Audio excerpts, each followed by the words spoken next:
Okay. Thank you all for joining us today.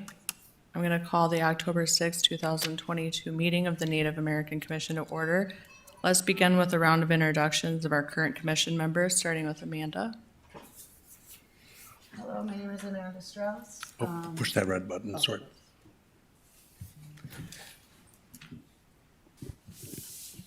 Hello, thanks for having me. My name is Amanda Strauss, and I've been a current member for a couple months. Thank you.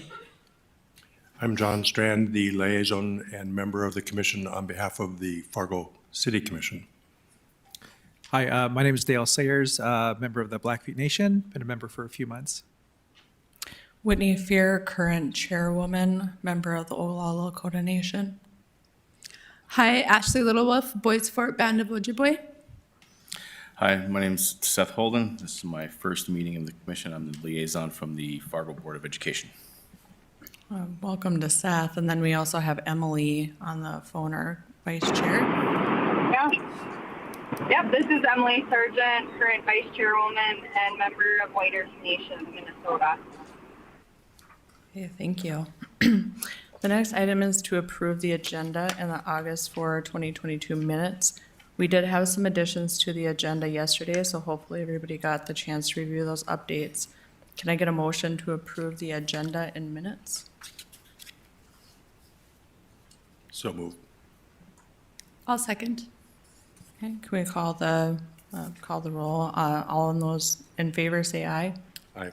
Aye. Hi. Opposed, same sign. Motion carried. Okay, so the third item of business here was one of those additions, and it will be coming from me. Was a few days ago, I became aware of a heated discussion regarding homelessness in the downtown area that transpired during the most recent city commission meeting. I watched this recording of the meeting myself in order to be as objective as possible when formulating a response. As many of you know, homelessness, mental illness, and substance use are subjects that are near and dear to my heart. Where I grew up, there is no if you will be exposed to these issues, it is when and how many times. I know this is the experience of our people both on and off the reservation. Something that compounds this is exposure to degrading rhetoric that comes from people who will never and have never faced the level of oppression and strife that our people face daily.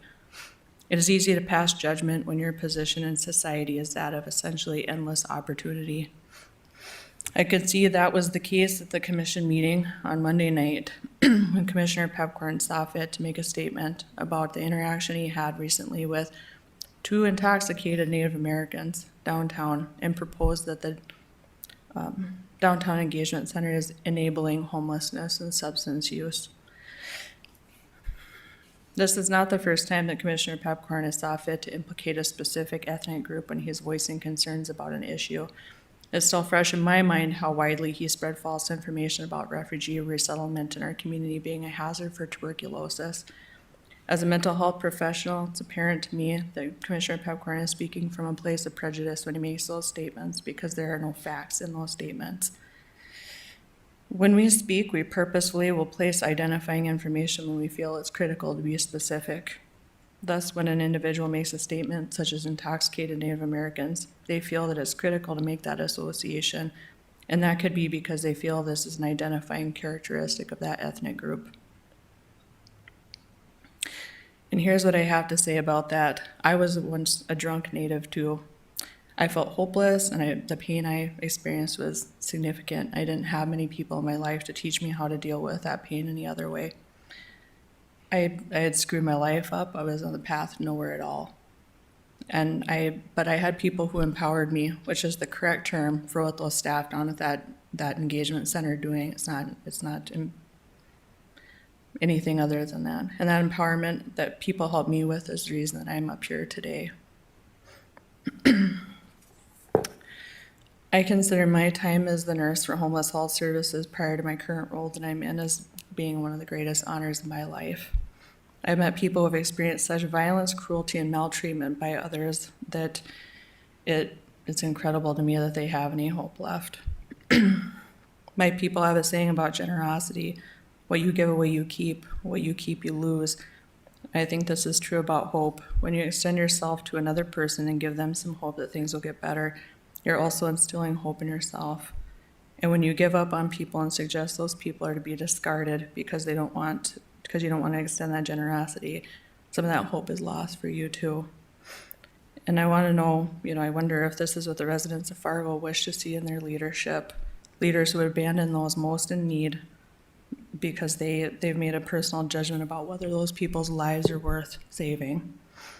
I am thankful to Commissioners Strand, Peterson, and Kolpak for not only voicing their opposition to the statements made by Commissioner Pepcorn, but also for their willingness to identify those experiencing homelessness as human beings and as fellow members of this community. They demonstrated a caliber of leadership that honors their position as elected officials. Those people that Commissioner Pepcorn referred to at Monday's meeting are my elders and relatives, as is the case for each of my fellow board members here today. Indigenous people do not believe in discarding those who are struggling. That type of response would bring a great deal of shame on us. Where I come from, people who have nothing at all would still give you the shirt off their back or find a way to make a meal go farther if they knew somebody was hungry. I swore an oath, as did everybody here today on this board, to adhere to the code of conduct expected of this board, and I believe that's the same oath that Commissioner Pepcorn swore to as well. And I'm disappointed that despite his lack of decorum in the past and just very recently, that not only has been allowed to maintain his position, but his position has been elevated to that of being the deputy mayor. I want the rest of this nation to see the city of Fargo for the community that abolished Columbus Day, that issued a proclamation for Truth and Reconciliation Day, that created the very first Native American commission in this country, not one whose top leadership degrades and demoralizes people with assumptions. I want to say that I'm proud to know every single person that I've met through my work and of those who are providing that hope for those most in need. They bring honor to this community through their work. They reflect the very best of humanity. I want it to be clear that as the chairwoman of this board, I have an expectation that the city advances the response to the behavior and enforces a level of accountability that is befitting of the position of deputy mayor and a city commissioner. I believe that this should extend beyond a light chastising during a meeting. I wanted to say these things at the start of today's meeting because I want the Indigenous community and the community as a whole to know that these are issues that are a priority of this board. I believe in this board operating under the philosophy of traditional Indigenous leadership, which is serving as a leader not out of some sense of entitlement, but through demonstrating with action that you are worthy of that honor. At this time, I would like to begin moving through business on our agenda today in a good way by offering a prayer, as was the custom when I first came to be on the Native Commission. Creator, whose voice I hear in the wind, and whose breath gives life to all the world, hear me. We need your beauty and strength. Let us walk in beauty and make our eyes ever hold the red and purple sunset. Make our hands respect the things that you have made, and our ears sharp to hear your voice. Make us wise so that we may understand the things that you have taught our people. Let us learn the lessons that you have hidden in every leaf and rock. Help us remain calm and strong in the face of all that comes towards us. Help us find compassion without empathy overwhelming us. Make us always ready to come to you with clean eyes and straight eyes, so when our life fades, our spirits may come to you without shame. Go ahead and move on to the fourth item on the agenda, which is the review of the unbiased review firm initiative. So commission members, I kind of prompted just before the meeting has started to just review this.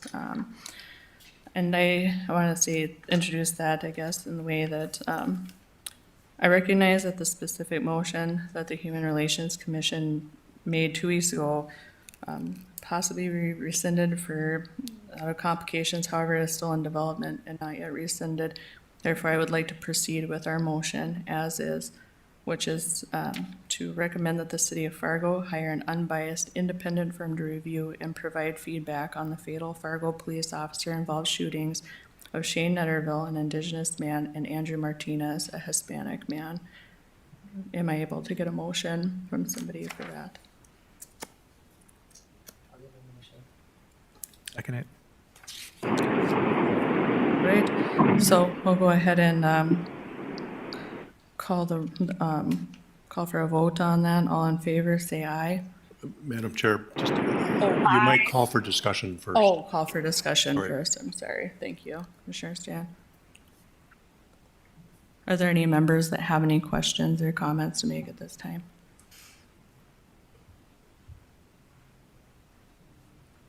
Could you explain to us the status? Did I hear you say that that recommendation from the Human Rights Commission is going somewhere or isn't going somewhere? I couldn't quite catch, Madam Chair, what you were describing Well, there. there was some discussion from the city that there might be some legal or financial complications of that.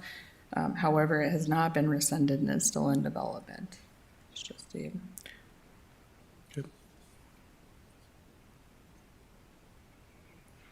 Are there any other questions or concerns? Madam Chair, my sense is that that was a very important position that the Human Rights Commission advanced. And I think it's an important topic for us to discuss. At a very minimum, where I'm at going forward is we look, if nothing else, to the future. Maybe any future incidents. If this review doesn't happen about these incidents currently, and I'm not opposed to that, if it can be done, it might take some community fundraising so that it isn't drawn on the taxpayer, perhaps. But at a very minimum, going forward, I think those are good values whenever there's an incident it's like when we, in the city level, have an audit. We have outside auditors look at our actions. There's no downside to that when our behaviors are usually what they feel are justified. But so going forward, and if this could happen now, I'm on board for what the voices of this Native American Commission are very important. I'm not a Native American. I will, however, do my best to honor the voices of the Native community. And I won't be your voice, but I will help when I can navigate the system so that your wishes are being honored, if that makes sense. Any other questions or feedback? Okay. I'd like to proceed with voting on this motion. Then, all in favor, say aye. Aye. Aye. Aye. Aye. Opposed, same sign. The motion will be carried. Next item is public comment. The next speakers must state their name and will be limited to 2 minutes. Comments should not contain profanity or personal attacks. Staff, do we have anybody signed up for public comment? Yep, the first one is Daryl Wallet.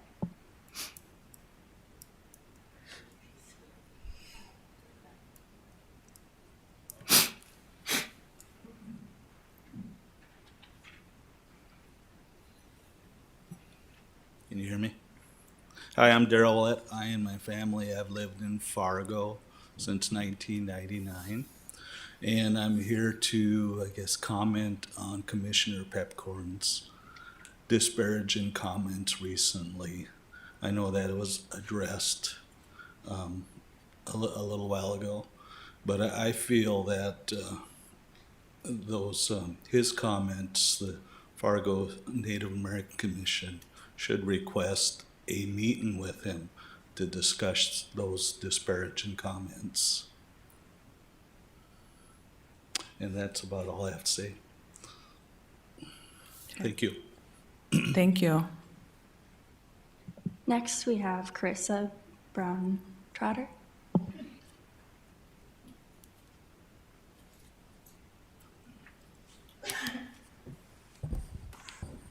Hello, can you hear me pretty good?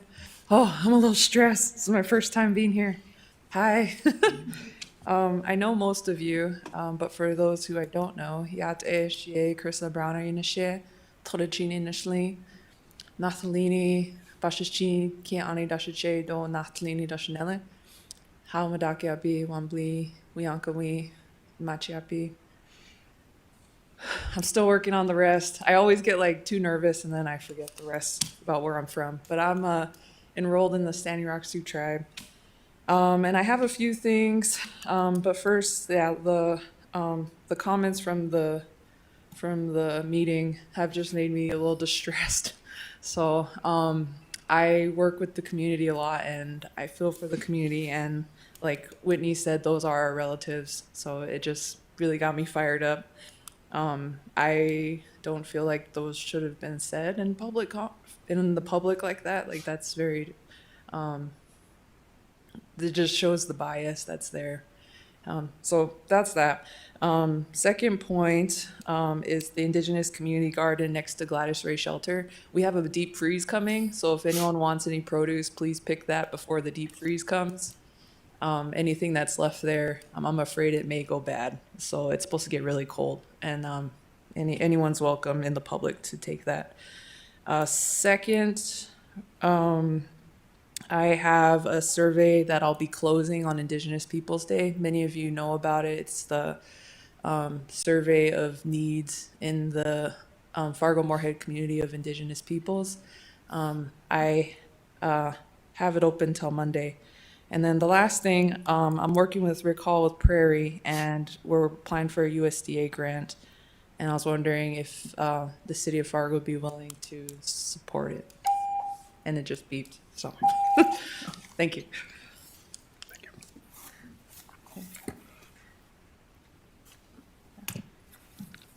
The next person is Wes Philemon.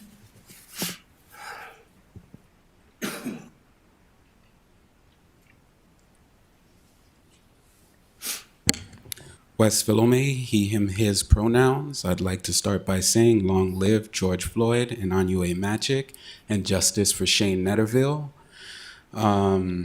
Whitney, I just want to say thank you for your words today and calling out, the racist and hateful rhetoric propagated by Deputy Mayor Pepcorn.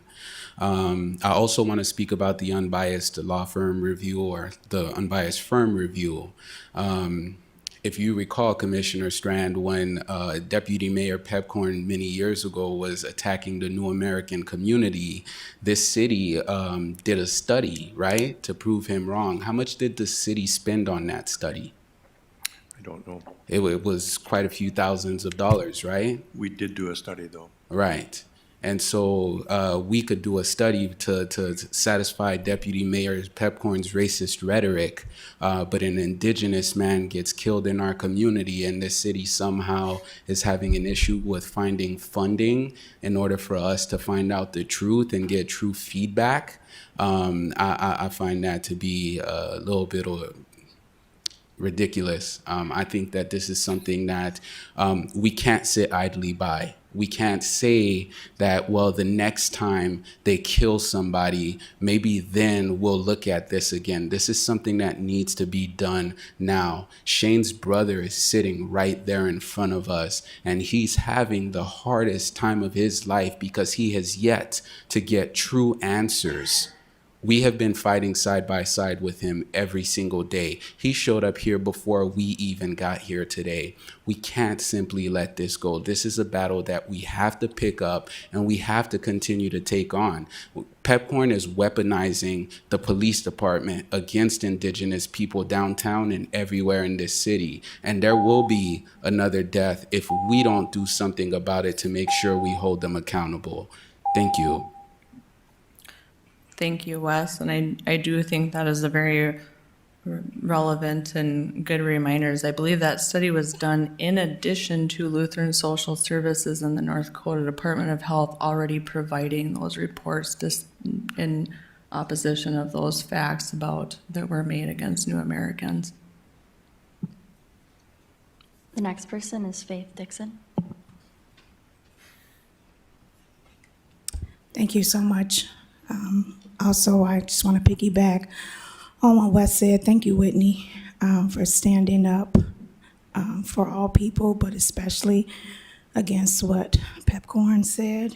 I sat in that same exact seat on Monday, and tears ran down my face as he was talking. I couldn't believe that this elected official would say something of that demoralizing of people, ignorant and racial comments. This isn't the first time. He said it in a liquor control meeting about the LGBTQ community, about the Indigenous community, and about the Black community, African American community. So this isn't his first time. He uses that seat to bully. He uses that seat to push hate within our community, and we have to say enough is enough. We have to do more. This is unacceptable. And so I just wanted to let people know where I stand personally. And I want to thank Arlette and Denise Kopak for standing up for us, for using their voice to let people know that this will not be tolerated in our community.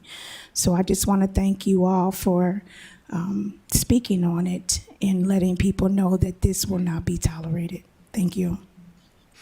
Thank you. Let the end of public comment. No.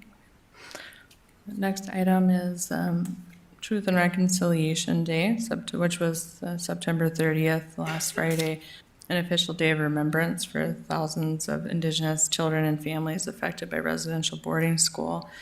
For the second year, the mayors from Fargo, West Fargo-Moorhead signed a joint proclamation observing the day. And Fargo City Hall's exterior lights were lit up orange in recognition of that day being referred to as Orange Shirt Day, after residential school survivor Phyllis Jack Webstad shared a story of having an orange shirt that her grandmother had given her taken away on her first day at boarding school. In addition, Emily and I helped produce a brief video, which you can view on the Native American Commission webpage. I think that we're going to air that video as well.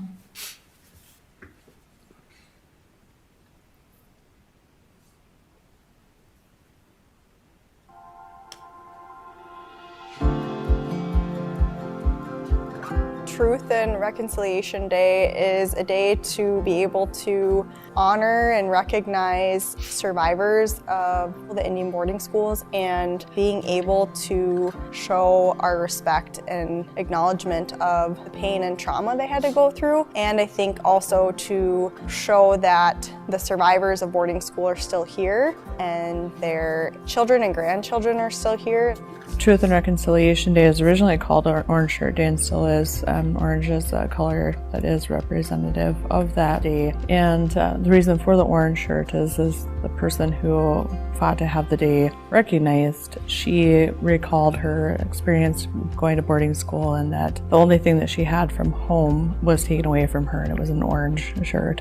Indian boarding schools were created by the United States government, and it was a way that they could try and civilize Native American communities. And so the goal was to take kids off the reservations that the U.S. government had put them on and try and westernize them.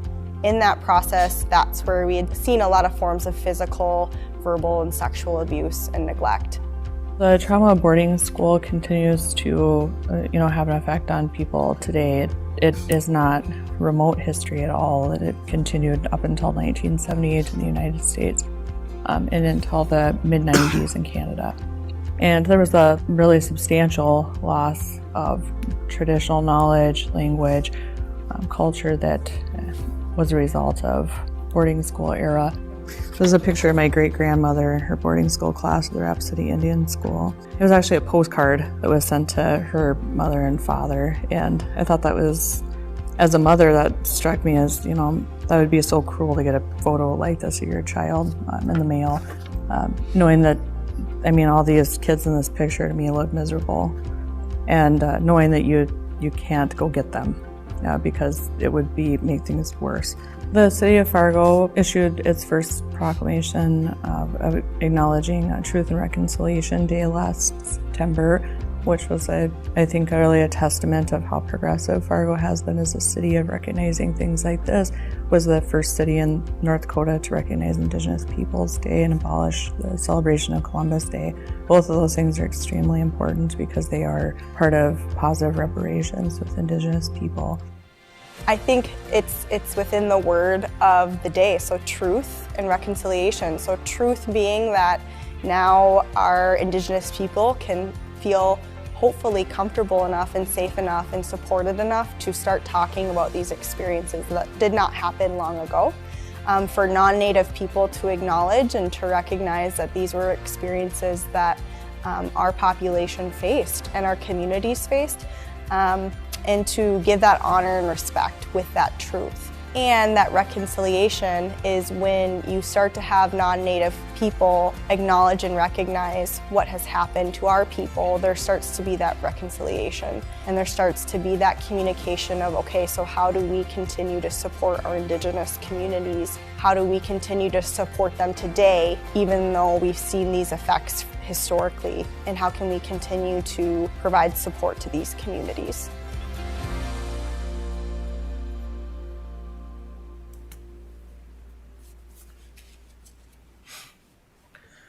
Okay, so we still have quite a few things on the agenda, so I'm going to kind of keep things moving right along.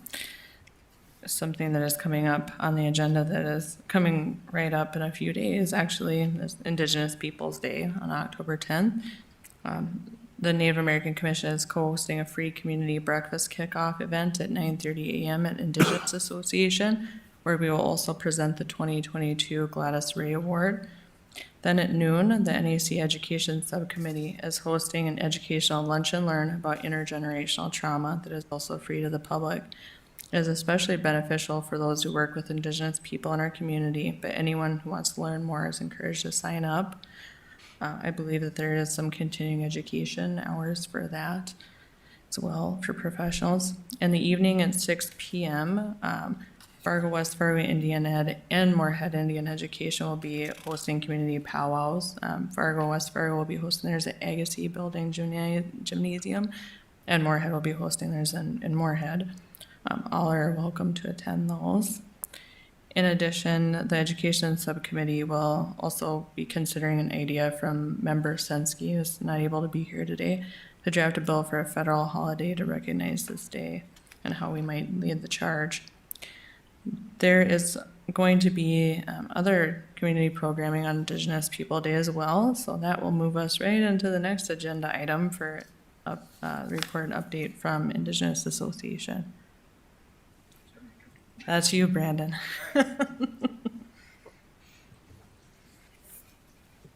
Buju, my name is Brandon Beatty. I am the Interim Executive Director of Indigenous Association. I'd just like to start off with saying thank you, Whitney and the Native American Commission, for taking a lead and addressing some of those things in our community that are coming up, and really trying to hold people accountable for when they fall back on stereotypes and perpetuate stereotypes about our community. I was like, okay, I'll move on. But as Indigenous Association, we really work on uniting, connecting, and strengthening our community. And I think pushing back against those things is what we need to do to be able to do that. And so Indigenous Association is currently working on several different things. So you saw the breakfast that's happening on the 10th. We hope to see everyone there. We're gonna have a oatmeal with wild rice and some berries to kick off the day, and then we're also gonna make a flyer that will have a lot of the different things going on for Indigenous Peoples Day on that, so you'll know where to go and when to go there.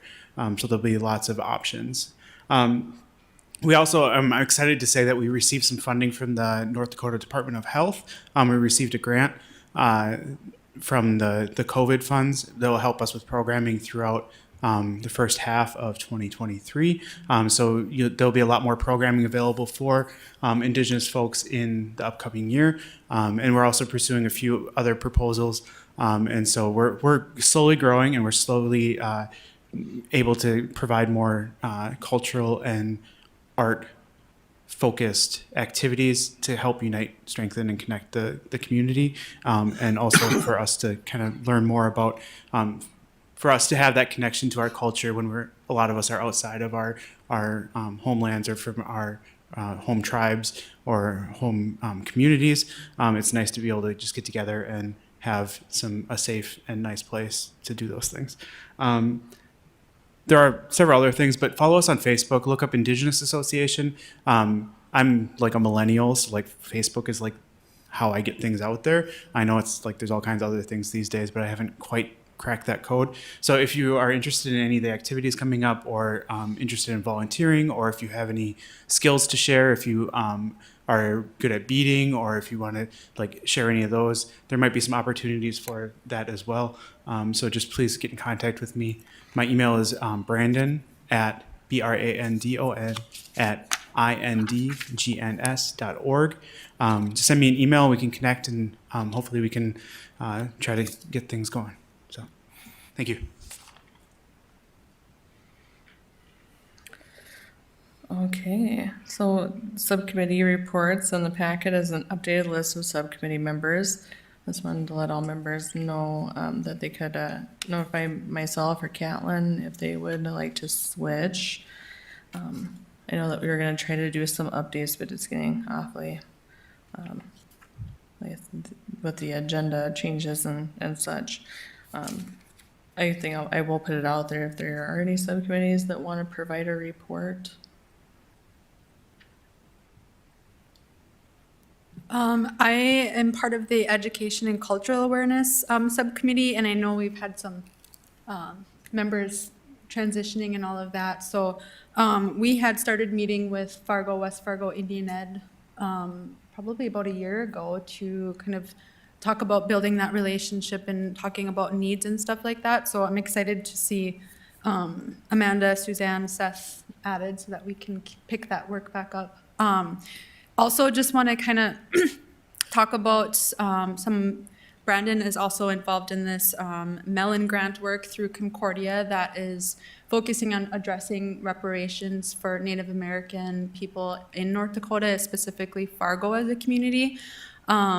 We had hosted a homeless, kind of like a homeless awareness type of event where we reached out to all of the different providers, shelters, and all of those that work with our homeless population to provide some culture and education. And our next one is going to be regarding the education system and doing the same, sharing about how to be more inclusive and kind of breaking down those stereotypes within education systems. And then our third area to kind of connect with would be with the justice system. So all of that is still planning and in the works, and I'd be happy to share the education event if people are interested in that. So thank you, Ashley. So I think we'll go ahead and any other subcommittee updates? I can give, Whitney, can you hear me okay? Yes. I can just give a quick update for the Health and Wellness Subcommittee. We haven't met recently. However, we do have some future plans to be able to meet and talk about potentially some of those opportunities with maybe future potential sweat lodge or some other things along those lines. We talked about maybe Brandon from the Indigenous Association, if we can continue the discussion of how to offer more talking circles and listening circles and how that could look in the future of partnering with AI. So yeah, those are just some of the conversations we plan to have in the near future, and that's an update from the health and wellness side. Okay, thank you, Emily. Anybody else? Yep. I think we'll go ahead and move on to staff updates. We have a few more departments here today than usual. So we have about with a little over 20 minutes left for about 5 reports. So everybody to do a staff updates, and just kind of keep that in mind. But go ahead and start with the library.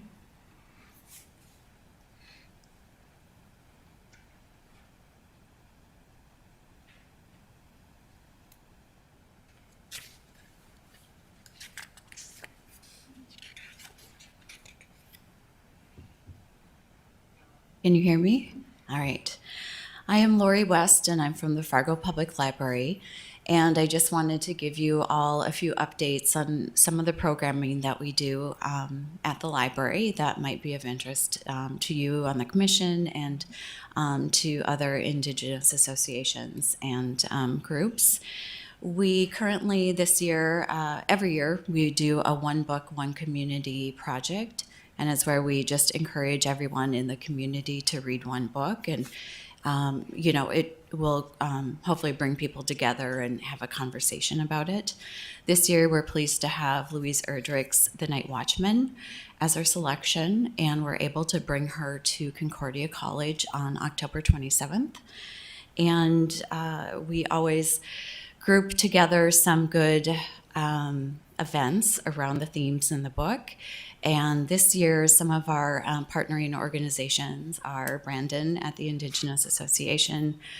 We have Eric Gooding from MSUM doing a few things for us. Dolores Gabbert is also helping us from the Indian Education at Moorhead Area Public Schools. And then we just confirmed it is the Youth Drum Group from West Fargo Indian Education from Fargo Public Schools. So it's been a great opportunity for the library to collaborate with a lot of great organizations in the community, and we're really honored to have your all participation. And then just wanted to highlight a few other things. The library does offer a number of book clubs that we really do try to have very diverse authors and perspectives represented. We have those all on our website. We have a book club called Diverse Perspectives, and then Sense of Place is another one. We have a classics, we don't have a classics book club anymore, never mind. There's a tea time book club and a senior book club. And those are things that people can come to just one title if they're interested, or they can kind of come to each month. We also have a few Birch Bark books by Louise Erdrich. She writes a youth series as well. And we're doing a book club for children, and they're reading The Birch Bark House, which is the first book in her series, and that is in October as well. I think that's about it for now. If you have any questions, if not, thank you. Thank you. Next is Human Resources.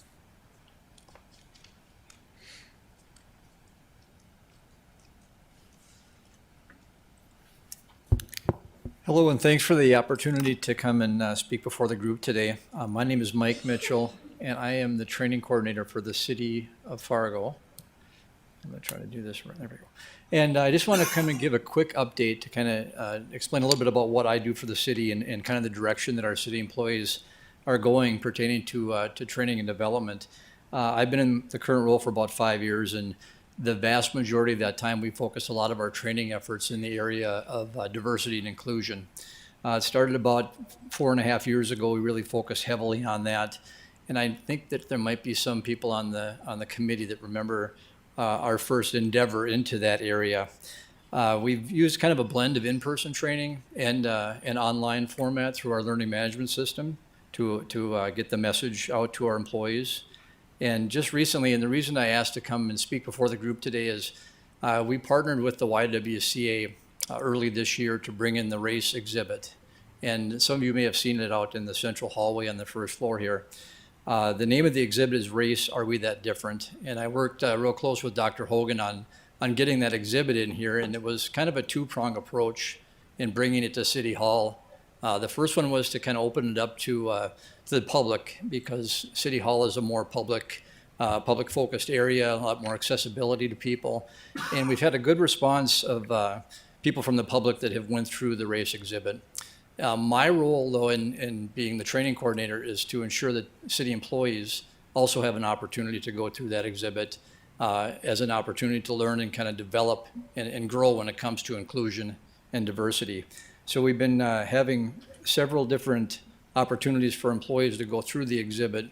And then we've been using the circle discussions as a mechanism to kind of grow or build on what they may have learned through going through the exhibit. And I have some slides that I pulled up, or I took with my phone, and it kind of shows the different exhibit display pieces. They're very interactive, they're touchscreen, And so each one of those monitors there has just a vast amount of information about kind of race in the United States and kind of how it developed over time. And a lot of them are, like I said, there's interactive material, there's reading material. To get a full effect of this exhibit, it's about an hour and a half to really dive into the material. And like I said, afterwards, we really appreciated if people come to one of our circle discussions so we can kind of build off what they have learned and they get an opportunity to share their own perspectives. We've had about 15 of those so far, and we're fortunate enough to work with the YWCA and keep that exhibit through the end of October. So if you have not had an opportunity to go through it, I really encourage everyone to go through the exhibit. And we have another open talking circle that's scheduled for October 12th in the community room over at the library. And the time on that is 11:30 to 1. And then moving forward into 2023, we continue to look for opportunities and ways to continue the discussion about diversity and inclusion with our city employees. And there is from what I've told, a wonderful display or exhibit over at the UMCOM Center that focuses specifically on the Native American culture in our region. And I have not had an opportunity to go there yet, but my plan in 2023 is to schedule groups from the city employees to go over in groups and then have talking circles to kind of discuss what they learned. So if anyone has any questions, I think that planning knows how to get a hold of me. So you can reach out to one of your planning representatives and they can get a hold of me. But thank you for your time. Thank you. And next I'll have Public Health, Jan.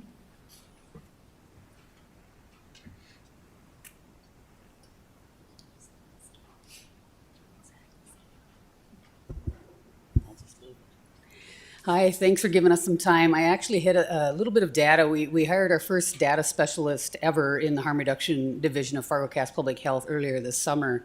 So our numbers are becoming more and more congruent and accurate, but rather than spend a lot of time on that, since we don't have a lot of time today, we wanted to provide some updates on what we're doing within our own programs to try to improve the experience of Native American people that we serve, to try to create cultural safety in a non-judgmental and welcoming environment. And the staff that are working in our programs, who are actually boots on the ground providing services every day, are here to share some of that with you.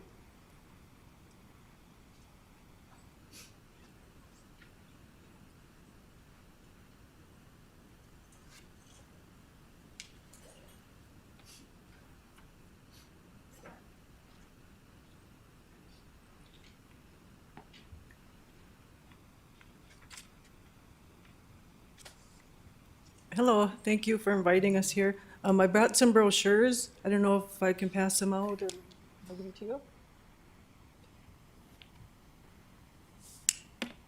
you.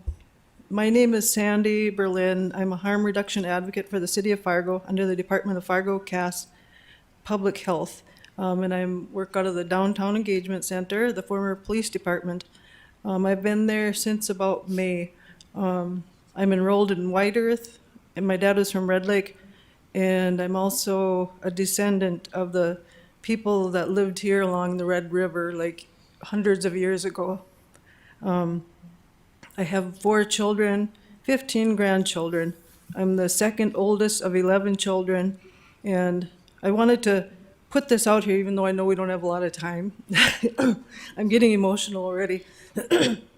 But I think it's important for people to see us in the community. For the years, over 30 years that I've worked in the Native community or with the homeless community, you know, I've always felt in others that we've been invisible in this community. You know, the people in, you know, wherever you went, we're stereotyped. And that's still, you know, same as today, it's 30 years ago that I, you know, can witness myself, you know, that we still have the stereotypes, judgment, all the negative things. My children are going through that. My grandchildren are facing that. So I guess it's with that, I just wanted to share just a tidbit of my upbringing. When I was a baby, which I don't remember, I was in the Relocation Act where our family was sent to Chicago and promised, my dad and my mom were promised jobs, housing, and, you know, money to get started. And when they uprooted and went all the way there, there was nothing there for them. So we went back to northern Minnesota. My mom was actually, went to school in a residential school, and that's where she learned how to be a parent. You know, if you look at, if you're aware of, you know, the treatment that the people in the residential schools went through, you know, we can see how hard of life my mom has had and others, you know, in the community, people my age in this community now who are survivors.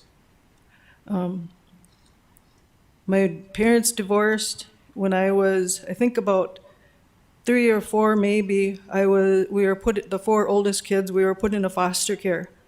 And I remember, I just wanted to briefly share this, is I remember going into kindergarten and I had one older sister that was in school at that time. We were in the foster care in an all-white community, away from our parents or any family.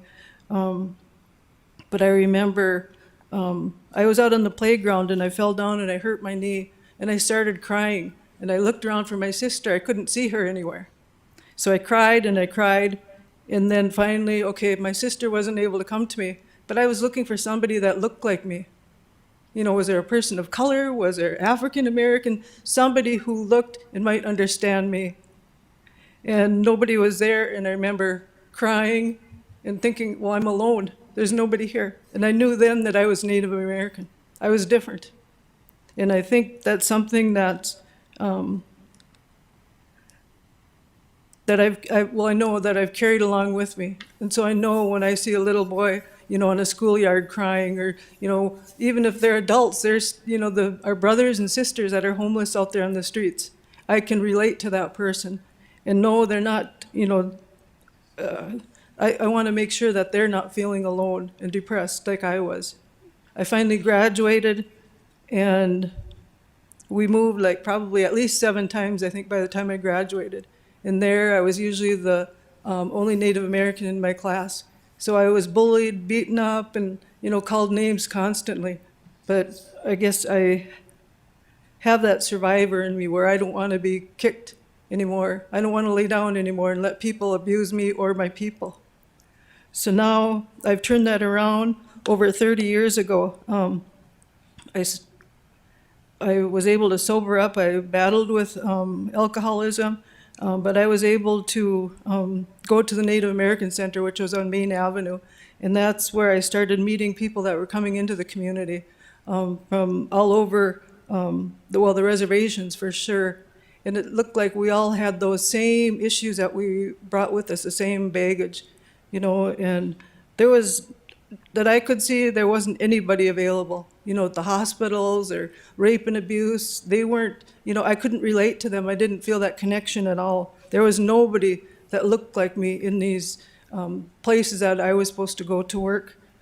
So in 1999, I had my first talking circle, and that actually took place in Moorhead. But since then, we've had talking circles where I've sat and listened to families, their stories, experiences, kids, elders, and their stories that they've had. In 2005, I believe it was, we asked the elders that were present, you know, what should we look at? You know, the kids aren't graduating, the suicide, all these things.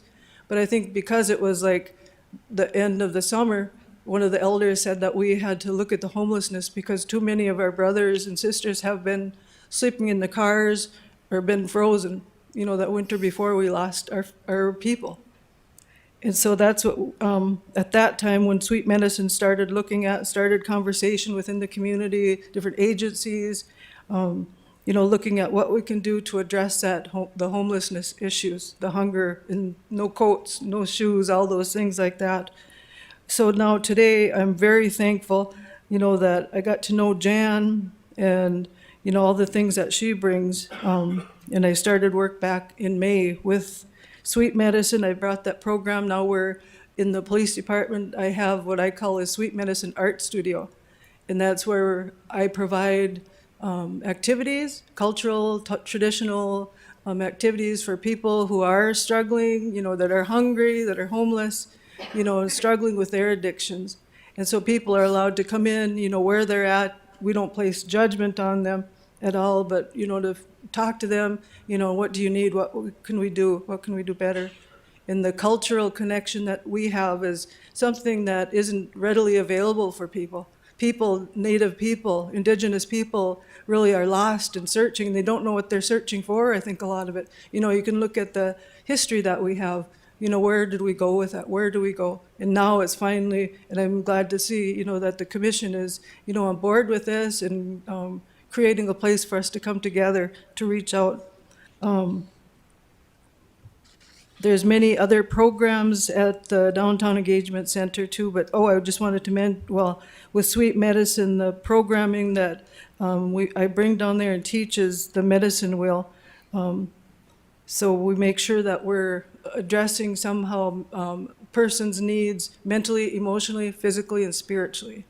And so Jan is just doing a wonderful job, to meet us there. And then we're, talking, and I'm hearing the stories of individuals that come there, and seeing the great health needs. And I guess I just want to finish too, that one thing I say is that, like, for the city of Fargo or the different programs in the schools, that you make sure when you're hiring and you need staff, that you make sure to bring forward people of color from the Indigenous community, so the kids, the people that go there will feel that connection and have, an access to the whatever you have, to share in the community.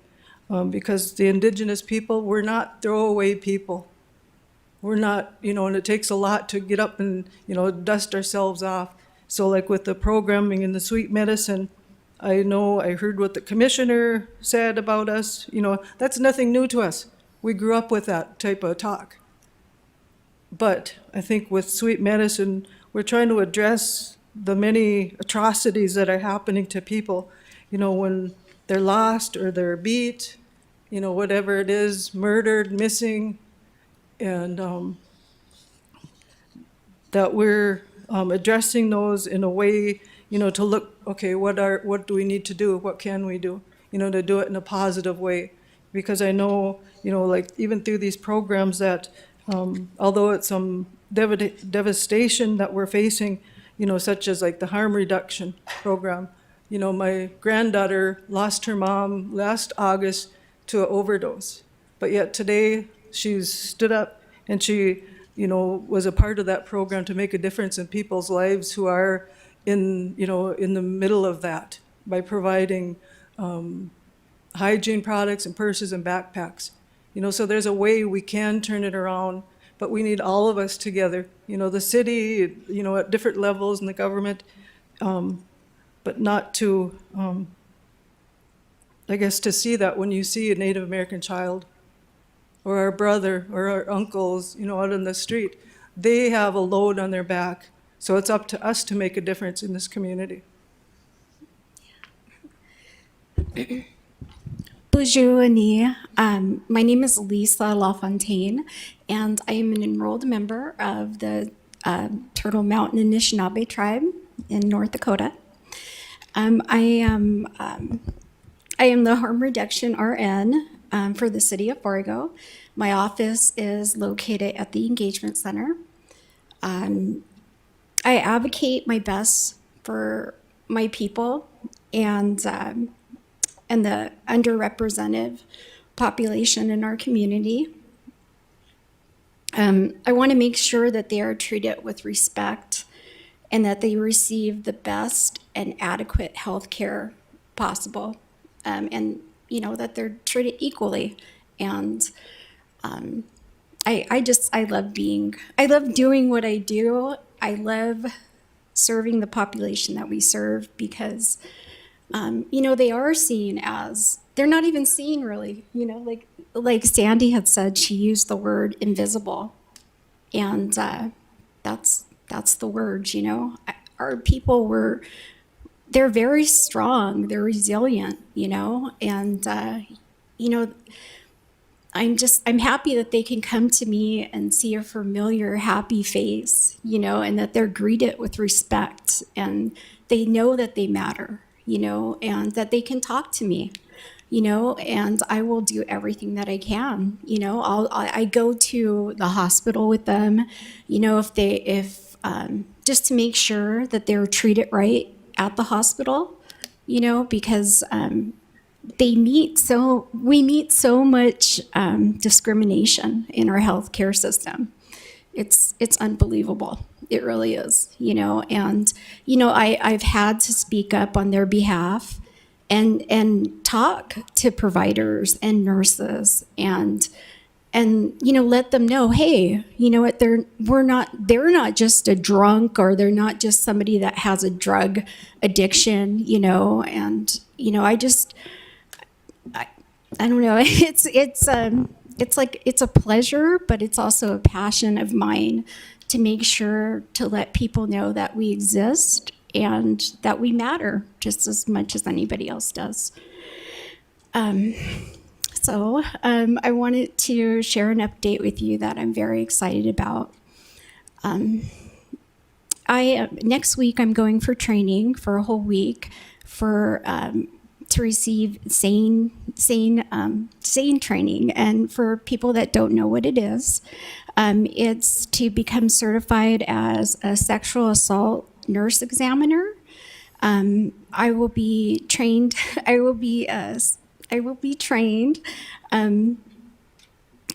Trained and educated to work with patients who have experienced sexual assault and abuse. I will be able to conduct thorough forensic exams and provide emotional support, and as well as provide expert testimony in court when and if needed.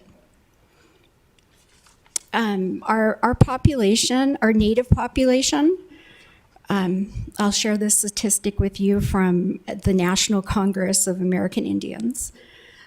Sexual violence in American Indian / Alaskan Native communities remains at epidemic levels. Native Americans experience sexual assault victimizations at a rate of 2.5 times that of other races.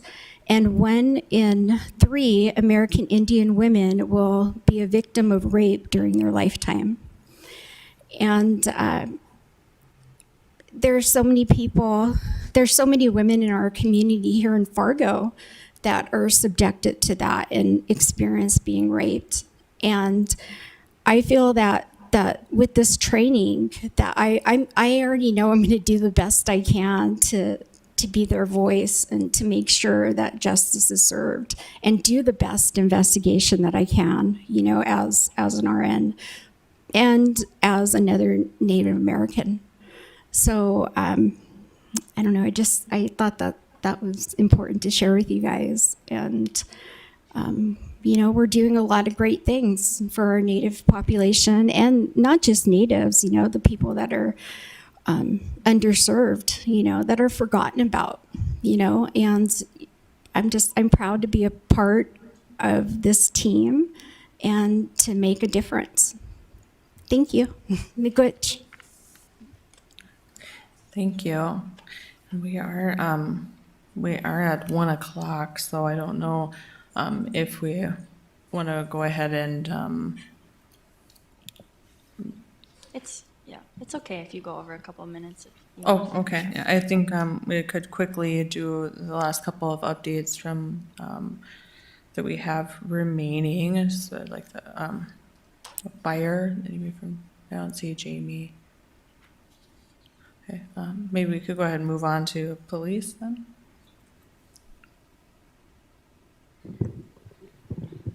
Good afternoon. We just recognize the need for growth and diversity within the recruitment and hiring processes within the police department. So wanted to make you aware that we have just recently opened up a new application process for our police academy that will be hosted and beginning in January. Recognizing some of the complexity that comes along with applying for a new job and receiving training, we have done our best to remove some of the barriers and wanted to make you aware of that. So not only is attending the police academy at no cost, you will be hired and paid while attending the academy as well. And so we are looking to expand our recruitment, and that application process is open and available on the website. Secondarily, I wanted to make you aware that we are very proud to unveil, and a lot of work has gone into a new program that we will be starting coming this spring in 2023.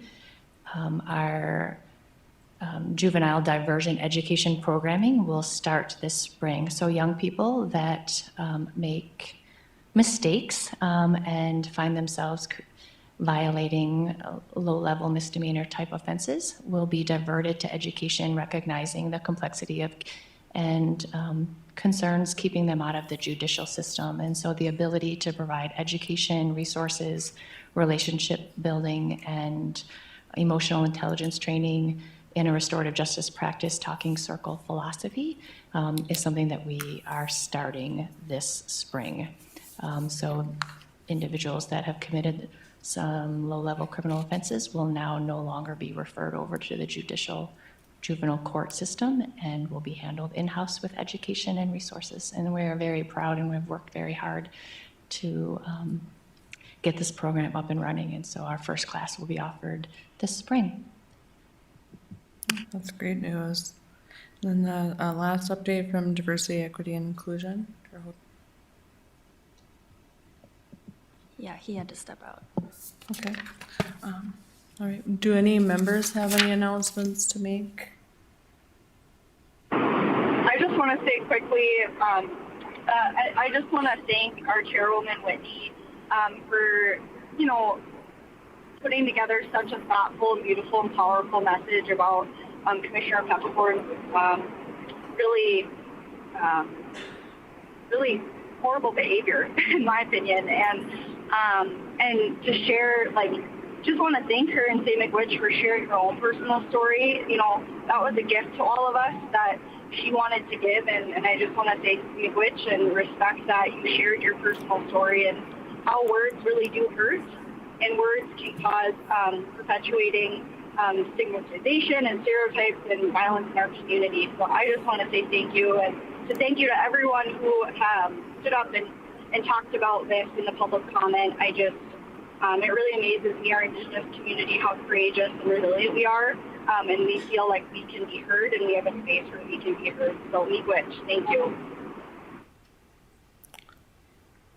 Any other members have announcements? Okay. Is there any other business? Hearing none, this meeting of the Native American Commission stands adjourned. Our next meeting is scheduled for November 3rd at noon.